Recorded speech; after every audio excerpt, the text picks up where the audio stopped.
Assalamualaikum dan salam Malaysia Medani. Bersama saya Abang Muaz Lia Abang Abdul Samad dalam Berita Pagi Sarawak edisi Rabu 17 Mei. Premier Datuk Petinggi Tan Sri Abang Johari Tun Openg semalam menerima kunjungan hormat daripada Pengurus Besar Perbadanan Kemajuan Perusahaan Kayu Sarawak Pusaka, Datuk Hashim Bojet di pejabatnya di Dewan Undangan Negeri Sarawak. Kunjungan tersebut bagi menjemput Premier untuk menjadi tetamu kehormat dalam majlis penutupan persidangan kayu kejuruteraan antarabangsa pada hari ini.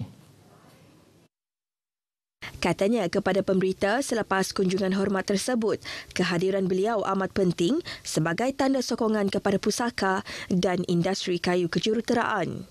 Ia kerana katanya Sarawak mempunyai banyak sumber hutan, khususnya dari ladang hutan dan akan diketengahkan untuk menjadi produk bernilai tambah tinggi.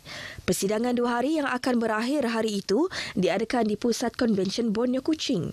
Terdahulu, Premier berkesempatan menerima kunjungan hormat daripada Pesuruhjaya Tinggi Negara Brunei Darussalam, Tuan Yang Terutama Brigadier Jeneral Bersara Datuk Paduka Mahmud Saidin.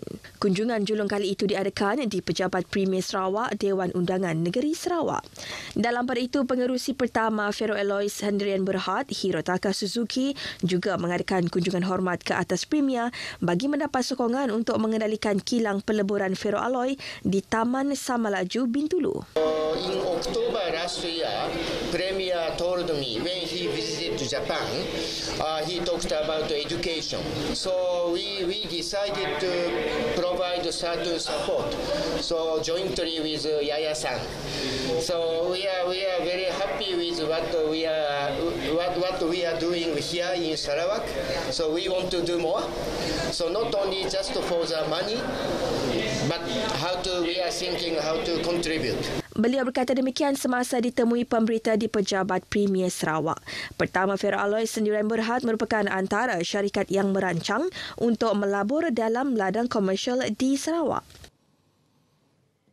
Kira-kira 36 buah klinik kesihatan KK Daif di negeri ini akan dinaik taraf. Timbalan Menteri Kesihatan Lukan Isman Awang Sauni berkata ia melibatkan peruntukan kira-kira 8.8 juta ringgit.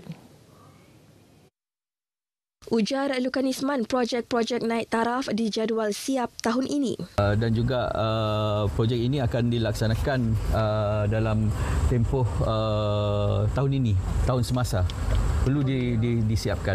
Dan juga skop-skop kerja adalah pertambahan bangunan baru sebahagiannya. Ada yang kita menaik taraf kuarter-kuarters penjawat awam yang berkhidmat di bawah KKM dan juga semestinya bangunan asas kita lah, klinik kita lah. Dan kita pun sebuah maklum bahawa keadaan klinik-klinik di luar bandar sememangnya dalam keadaan yang beyond pemikiran kita lah tentang kedaifan tu.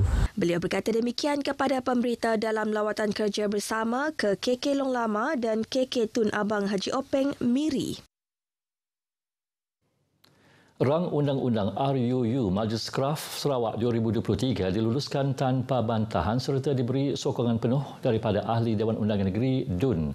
Menurut Menteri Pelancongan Industri Kreatif dan Seni Persembahan, Datuk Seri Abdul Karim Rahman Hamzah memaklumkan bahawa perkara tersebut disokong ekoran memberi banyak manfaat kepada pelbagai lapisan masyarakat, khususnya di luar bandar. 2023, alhamdulillah tidak ada bantahan dan saya sendiri pun dan saya percaya pihak kementerian juga tidak menyangka begitu ramai ahli-ahli yang berhormat yang telah membahas dan juga memberi sokongan. Tidak ada seorang pun yang mengatakan tidak menyokong, walaupun mereka mungkin tidak bersama dengan kita dalam politik, tapi ini juga memberi sokongan. Ini kita dapat lihat sebagai satu manifestasi bagaimana pentingnya rang undang-undang ini. Beliau menambah Sarawak mempunyai kira-kira 34 etnik yang memiliki kraf dan budaya tersendiri, termasuklah kawasan kediaman yang dapat menarik minat pelancong luar untuk datang berkunjung ke negeri ini. Dedahnya, setakat Januari hingga April tahun ini, Sarawak telah menerima 1,288,036 ketibaan pelawat dengan peningkatan sebanyak 315.41% berbanding tempoh yang sama pada tahun 2022.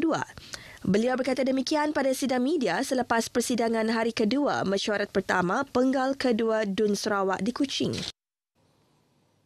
Koperasi-koperasi di Sarawak diharap akan terus memperkasakan usaha meningkatkan pendapatan koperasi serta pertumbuhan ekonomi negara. Menurut Menteri Pembangunan Usahawan dan Koperasi KUSKOP, Datuk Iwan Benedict, pemerkasaan itu terutama dalam bidang pertanian dan industri asas tani. Datuk Iwan memberitahu penglibatan koperasi-koperasi tempatan dalam sektor agro makanan bukan sahaja berpotensi tinggi untuk mengaut pulangan yang lumayan, malah juga menyumbang kepada jaminan keselamatan bekalan makanan negara. Jelasnya, kerajaan serta agensi-agensi berkaitan yang lain sentiasa bersedia untuk memberi bantuan serta sokongan kepada koperasi-koperasi yang berminat untuk menceburi sektor agro makanan. Datuk Iwan memberitahu setakat Disember 2022, Sarawak mempunyai sebanyak 1,159 koperasi berdaftar dengan seramai 310,178 anggota serta jumlah share terkumpul sejumlah 223.9 juta ringgit.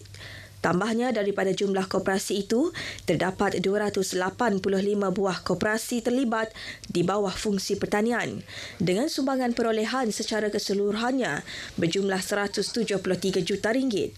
Datuk Iwan berkata demikian semasa menyempurnakan majlis penutupan Seminar Pemerkasaan Ekonomi Koperasi dalam sektor pertanian dan industri asas tani Anjuran Suruhanjaya Koperasi Malaysia Negeri Sarawak yang berlangsung selama 2 hari di Kuching. Pada majlis tersebut, beliau turut menyampaikan geran bantuan pembangunan koperasi kepada beberapa buah koperasi serta sumbangan bakul makanan kepada 50 orang penerima daripada golongan memerlukan bersempena dengan perayaan Hari Gawai tidak lama lagi.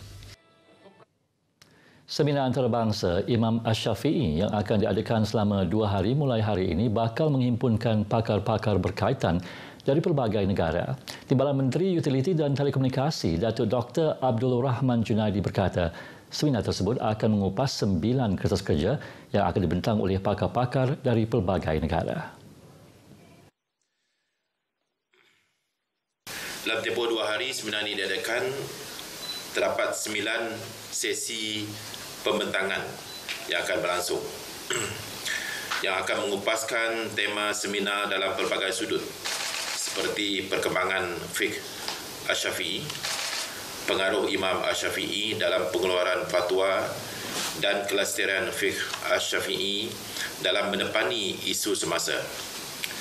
Seminar kali ini mengumpulkan pakar-pakar mazhab Ash-Shafi'i daripada pelbagai negara, antaranya Jordan, Yaman, Brunei dan Indonesia. Bertemakan kelestarian fiqh Ash-Shafi'i dalam memacu kecemerlangan ummah, ujar beliau ia akan membawa kepada pengalaman Islam yang harmoni tanpa mewujudkan perpecahan. Beliau berkata demikian di dalam sidang media berkaitan seminar tersebut di Kuching. Kira-kira 1,000 orang peserta berdaftar menyertai seminar yang akan dirasmikan oleh Perdana Menteri Datuk Seri Anwar Ibrahim. Seramai 364 pelajar dari 3 buah sekolah menengah dalam kawasan Dewan Undangan Negeri DUN Nangka menghadiri peperiksaan diagnostik untuk kelayakan ke program Sains, Teknologi, Kejuruteraan dan Matematik STEM 50, kohort kedua yang akan dijadualkan bermula Jun depan. Menurut pengerusi Sekretariat Pendidikan STEM dan Kemahiran Profesional STEM Pro DUN Nangka, Teknologis Abang Fairul Syarmil Abang Muhammad, 3 buah sekolah yang terlibat adalah Sekolah Menengah Kebangsaan SMK Agama, SMK Kampung Nangka dan SMK Jalan Oya. Ujarnya peperiksaan ini adalah untuk memilih 50 orang pelajar terbaik dari setiap sekolah untuk menjadi peserta program STEM 50. Setiap pelajar akan menjalani 4 kertas ujian iaitu Matematik kertas 1 dan 2 dan Sains kertas 1 dan 2 dengan setiap pelajar diberi masa 1 jam untuk menjawab setiap kertas soalan yang disediakan oleh Pejabat Pendidikan bahagian Sibu.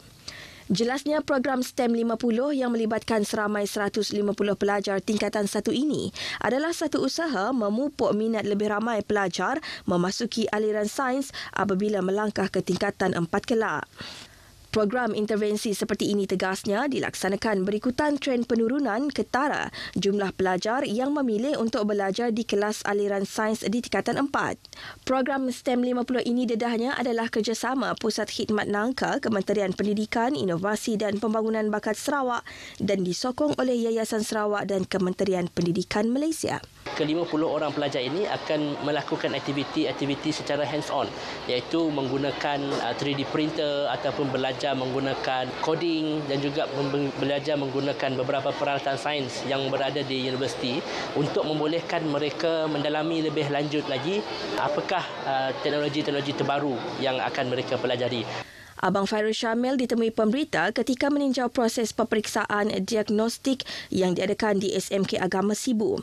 Jelasnya lagi, bagi pelajar terpilih kelak, mereka akan diberikan pengalaman menyertai program intensif yang dibahagikan kepada 4 komponen utama, iaitu kelas tambahan, aktiviti STEM, kuis penilaian dan lawatan sambil belajar. Program ini akan berjalan sepanjang tahun dengan aktiviti STEM akan turut disokong oleh beberapa agensi, antaranya Sibu Digital Innovation Hub, Pustaka Negeri Sarawak dan Universiti Teknologi Sarawak UTS. Ketiga-tiga agensi ini akan membantu melaksanakan aktiviti STEM seperti penggunaan pencetak 3D, pengenalan kemahiran pengaturcaraan komputer, selain turut diberikan akses untuk menggunakan pelbagai peralatan sains dan teknologi yang ada di UTS.